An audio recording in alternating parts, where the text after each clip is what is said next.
안녕하세요. 양산 톱눈스 앞에 있는 산들바람 주방장입니다.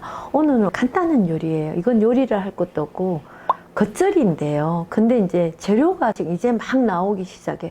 저쪽 남해안 쪽에서부터 지금 올라오는데 저는 이제 아랫지방 사람이라 갖고 이걸 익숙한데 이렇게 아시부추라고 어릴 때 제가 많이 들었거든. 할머니가 이거 밭에서 뜯어오시면 너 다듬어라 이러면은 진짜 요만큼 다듬는데 건 2시간씩 걸렸어요. 저도 오늘 요거 재래시장에서 갖고 와서 다듬는데 그건 1시간 넘게 그걸 제가 앉아서 하나 겨울에 새싹을 터고 올릴 때 여기 끝부분이 막이 달려 있거든. 그럼 벗겨내느라고 좀 오래 걸렸어요. 얘는 요리하는 과정보다는요 손질하는 게 시간이 많이 걸려요. 서울에서도 12년 정도 살아봤지만 옛날 어릴 때 보면은 초벌부추라는 말을 쓰고 경상도 쪽에는 아시 정구지라는 말을 하고 정구지 하거든요. 이제 여름 가면 헌해지지만 지금 처음에 나오는 거는 보약이라 생각. 근데 얘는 별거 아닌데요. 어떻게 해먹냐에 따라서 굉장히 맛있어질 수가 있어요. 사월천 되면 막 올라오거든요. 그러니까 한번 해 드셔보세요. 양념은요 간단하게 시골에서 무치면 할머니는 고춧가루를 넣고 무치는데 저는 그렇게 안 하고 깔끔하게 이렇게 제가 이제 양념장을 미리 이렇게 만들어 볼게요. 간장을 이거 비빌 곳에다 간장을 다 넣지 마시고요. 간장을 조금 써야 돼요.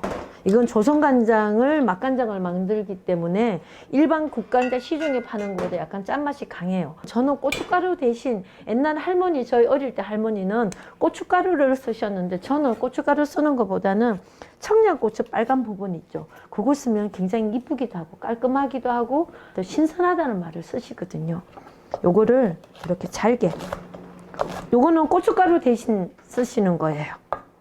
그리고 너무 매우면 매운 거 싫어하는 분들이 있을 때는 안 넣어도 되는데 약간만 넣으세요.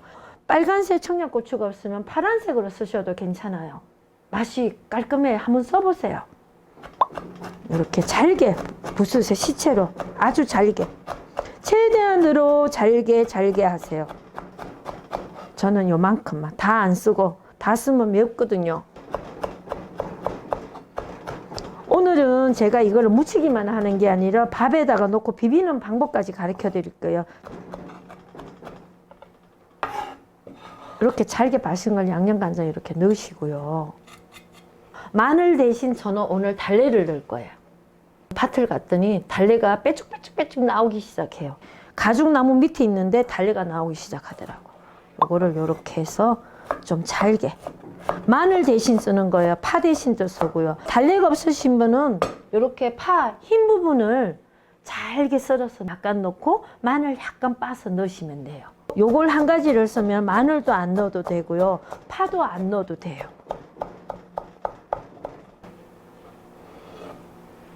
이렇게.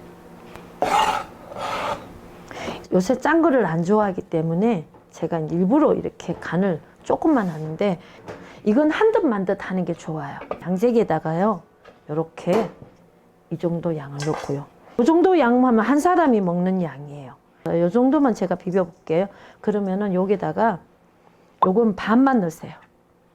양을 이렇게 깨소금을 빻아갖고 요 반만 이렇게 넣으시고 참기름을 부추에다가 좀 너무 많이 넣는다 할 정도로 저는 집에서 음식 좀 하면 손으로 이렇게 비비는 게 손끝이 감각이라는 게 있는데 제일 쉽게 하는 방법이 있어요. 손을 잘 못 놀릴 때는 집에 나무젓가락 있죠. 이렇게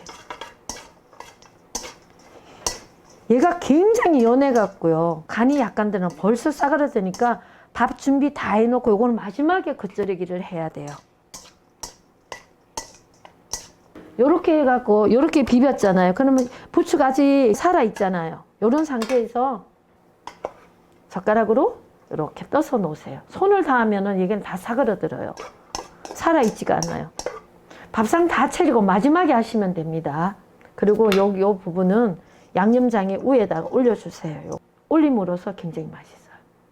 이렇게 해서 드시면은 굉장히 상큼하고요. 맛있어요. 만일에 고기를 먹을 때는 여기다가 양념에다가 식초 한 방울 떨어뜨리면은 잘 어울립니다. 그래서 밥을 비벼 먹어야 할 때는 식초를 넣지 마시고요. 밥을 안 비비고 고기하고 먹어야 되겠다 싶을 때는 식초 조금만 넣으세요. 그러면 진짜 잘 어울려요. 삼겹살이나 이런 거 하고 곁들여 먹을 때는 식초를 약간 넣으시고요. 밥만 하고 먹을 때는 이렇게 해서 드시면 깔끔하고 굉장히 맛있어요.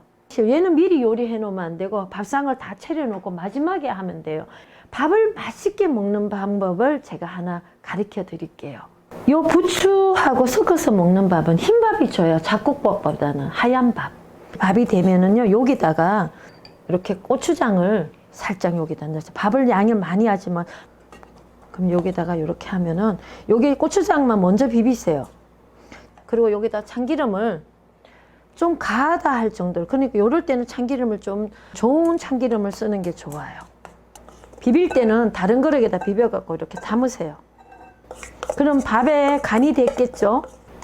요렇게 옮겨갖고 요렇게. 그러면 새로운 요리가 되겠죠? 여기다가 비비지 마시고 요렇게 상에다 내놓으세요. 깨끗한 맑은 국, 계란국이나 하나 들여갖고 하면은 맛있는 한 상이 됩니다. 이런 방법이 있어요. 새싹 비빔밥보다 요게 더 맛있어요. 그렇게 비벼 드시면은 어른들은 나이 좀 드신 분들은 굉장히 좋아하세요. 특히 요리 잘했다는 소리 듣거든요. 그냥 여기다가 생선 한 마리 구워서 곁들이시면은 아주 훌륭한 밥상 됩니다. 밥 비비는 거 싫어하는 분들도 있어요. 그런 분들은 그냥 아까 야채만 갖고 뭐 생선구이도 괜찮고 같이, 아니면 육고기나 그런 것도 뭐 삼겹살 같은 굽는데 이렇게 곁들여 드셔도 아주 맛있고요. 봄 되면 요 시즌에 이렇게 한번 안 먹어보면 지나가 버리면 못 먹거든요. 나이 드신 분들은 굉장히 좋아하는 음식이에요. 젊은 사람들은 오히려 아까 그 밥 반찬처럼 접시에 이렇게 담으셔갖고 육고기나 생선하고 먹는 밥 반찬으로 좋고요. 우리 식구 연령에 맞게 한번 해 드셔보세요. 여름에는 이런 거 찾아볼 수도 없어요. 그러니까 계절 따라 먹는 음식을 보약이라고 옛날 어른들도 그러시잖아요. 그러니까 이렇게 하셔서 맛있게 한번 드셔보세요. 간을 너무 세게 하지 마세요. 얘가 굉장히 새싹이라서 약하거든요. 그렇게 해서 한번 드셔보십시오. 네, 감사합니다.